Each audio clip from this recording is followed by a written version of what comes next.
All right, everyone, going to be jumping into this Sunday Night Football NFL DFS Showdown slate. And so just taking a peek at the game expectations, Vegas doesn't seem to think it's going to be that much of a slobber knocker. They like the scoring here, 46.3 points. They liked what they saw in New England last week, apparently, and obviously Miami's offense is pretty high-powered. And I say it because it's only 2.5, 2.4 spread on average. So this should be a good game on paper.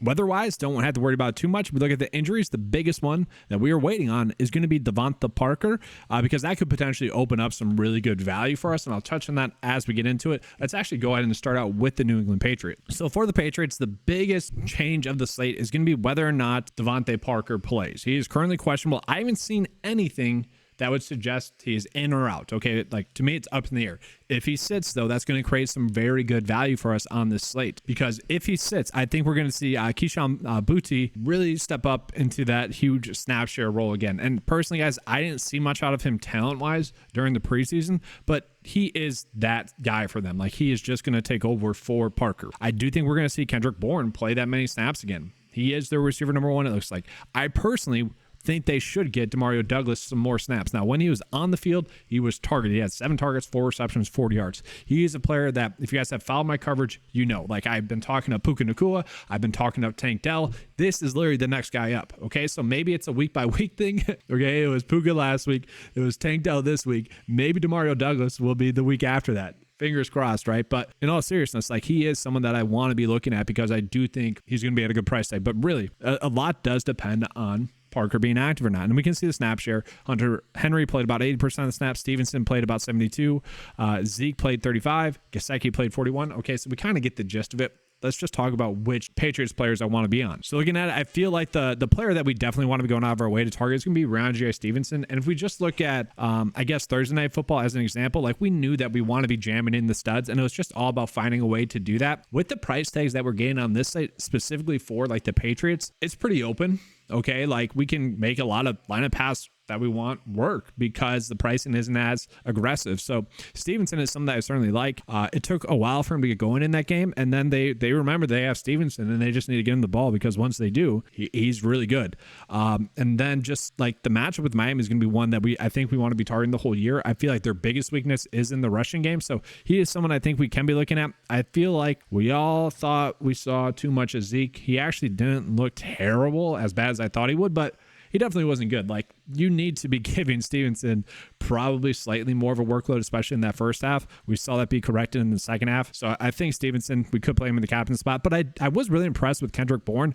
I don't think, obviously 2 touchdowns is fluky, and I would say 11 targets is kind of fluky. We did see with the Vikings, I called this out on the Thursday Night Showdown game, that with the Eagles, their weakness does seem to be in the middle of the field. And so we saw Bourne get a lot of targets and a lot of his production there. I still think they are going to find ways to get Kendrick Bourne involved. I mean, he had 11 targets. Okay, he had 6 receptions. I feel like he's going to be the receiver number 1, and we are getting that at such a cheap price tag. And against this Miami defense that really was just tore up by the Los Angeles Chargers. And this is just one of those matchups that I want to be targeting, I think, the whole year is the Miami Dolphins. And then with Mac Jones as well, he looked pretty darn good. I shouldn't say that. He looked good enough. I mean, obviously the offense looked better. Let's put it that way. The offense for New England looked like an NFL offense.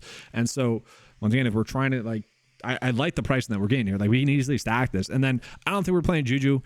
There's been multiple reports saying that his knee is basically washed, and he kind of looked like it. He was okay. A solid veteran player to have on your roster, but not someone that I think we're banking on for season-long leagues or even NFL DFS. Like, he's a hope and pray type of play. I would say he's priced up a little bit too much. I would much rather play Hunter Henry at his price tag. I feel like we're going to get the same production, but I also feel like Hunter Henry has a much better likelihood of scoring a touchdown.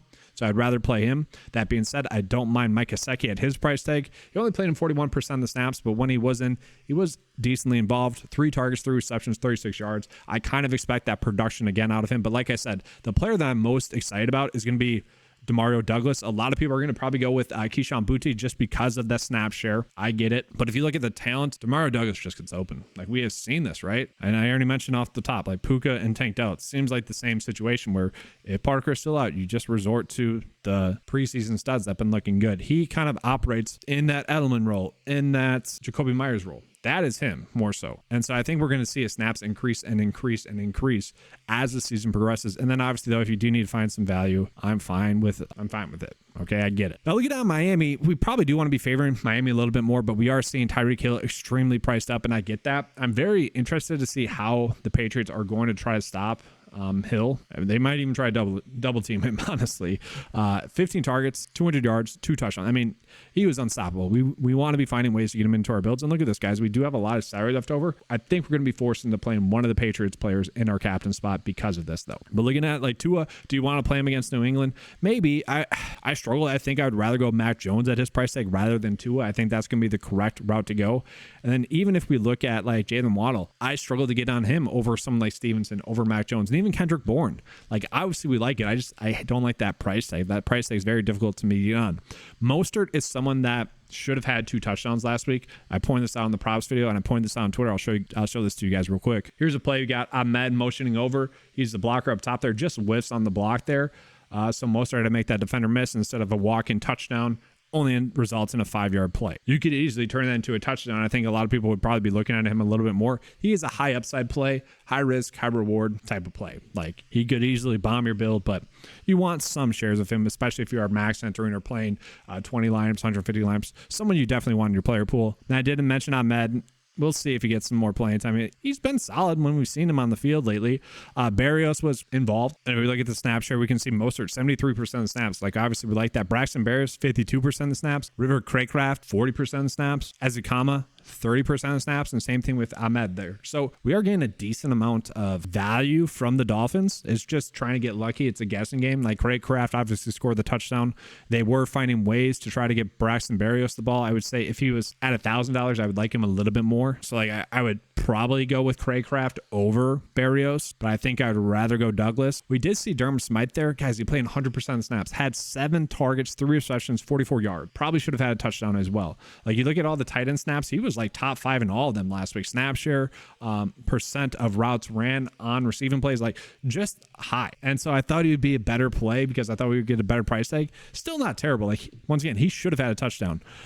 So certainly someone you could fit in there, more of a value play. And then for what's worth, I do want to touch on Ezekama. You did see him play about 30% of the snaps. He is someone that they're going to design some plays to. They like him. They like him a lot. That being said, the only reason why you play him is hoping for a massive big play, like a 60-yard rushing touchdown or something, you know, or a screen play. That's obviously not likely to happen, but that's why you would target him. So let's try to like close out this build. I will say probably a little bit too many Patriots here. So let's see what we can do.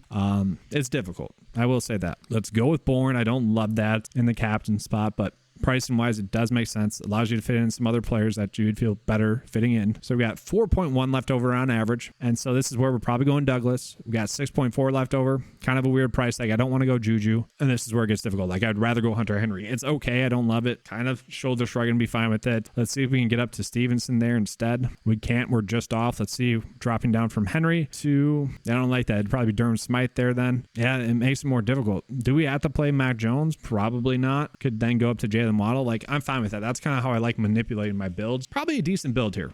I would say not being on the quarterbacks suck. We get that. That is the risk here. And ideally, I'm going to go back and make some other builds with the quarterbacks in there. Like last week or Thursday Night Football, I mentioned this. Like, I gave you guys kind of my favorite safe build, if you will. And I specifically said, like, we are making this build. Then we're going to pivot off of, we're going to make another build. We're going to pivot off of, it was A.J. Brown, Devonta Smith, and Jalen Hurts. Like, we need to make 2 other builds that just have one of those receivers in there and then put Justin Jefferson in there. Like, that's kind of what we want to do here, is pivot to one of the quarterbacks and obviously probably favor maybe Jalen Waddle in the captain spot if you go to the quarterback. But that's going to be all for this video. Hopefully you guys enjoyed the coverage. If you did, make sure to give a like and subscribe. Let's have a good slate. And as always, let's keep cashing.